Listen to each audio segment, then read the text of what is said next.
Hey YouTube, Mark Kaufman here, and today I have a comparison video for you, and that is the Wenger Apprentice versus the Victorinox Recruit.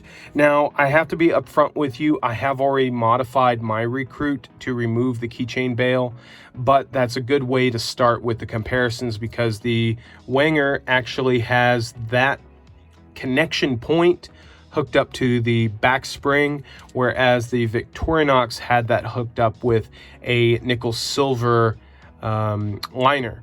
So there is your first difference. Now the next difference is going to be a little harder to show you, but the next one, the toothpick and tweezers are internal on the Wenger, and then the toothpick and tweezers are external. So you can actually access these externally from the scale, and then when it comes to the Wenger, you actually had to go internally for those, which actually is more difficult. Now this is a used one, so I have lost those two tools to time. Now the other differences we have here is an 85mm knife and an 84mm knife. Now this is actually considered a medium sized knife for Victorinox. This was considered I guess a large sized knife from Wenger. I know that Wenger had the 100+ line of knives, but this was their standard size knife for many years. So the next difference, we're going to look at the bottle opener, I'm sorry. So the bottle opener is somewhat different. I wouldn't say it's drastically different, but it is somewhat different. So on the Wenger, you actually had an internal locking system where if you pushed against this screwdriver head, it would actually sink back into the handle and then it would actually lock into place. Victorinox answered that with just this kind of setup.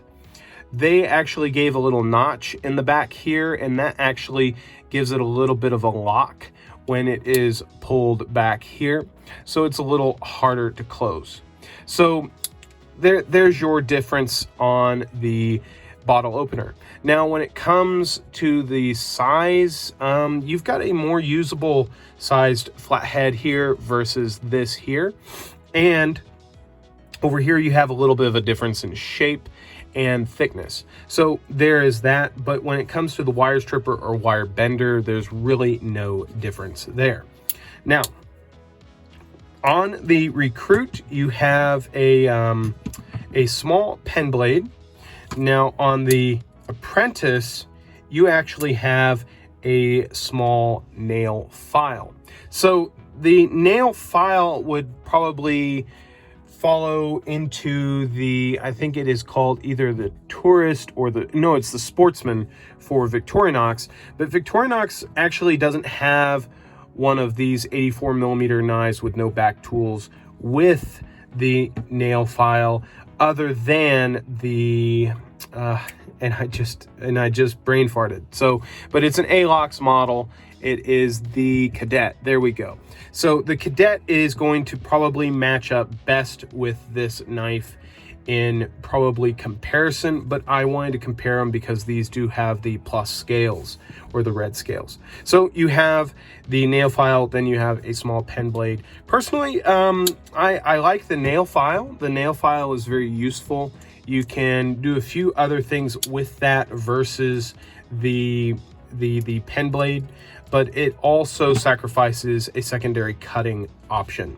Now, when it comes to the can opener, Victorinox actually used this style of can opener for many years, up until I believe it was the 80s that they introduced this modified or multi-purpose can opener. And this multi-purpose can opener actually adds a small flathead / Phillips head screwdriver. And this here has a very different look compared to the regular crab claw or old-fashioned type of can opener. personally, they both do the job. This one's a little more effective, but they both will do the job just fine. Now, if you're in a pinch, you could use this as a secondary blade because it does have that bevel there, but I just don't find it to be a very reliable one at that. So there is those tools. Now, the next one is going to be the main blades, okay? So the main blades, and I'm just gonna stay zoomed in here, the main blades are actually quite different.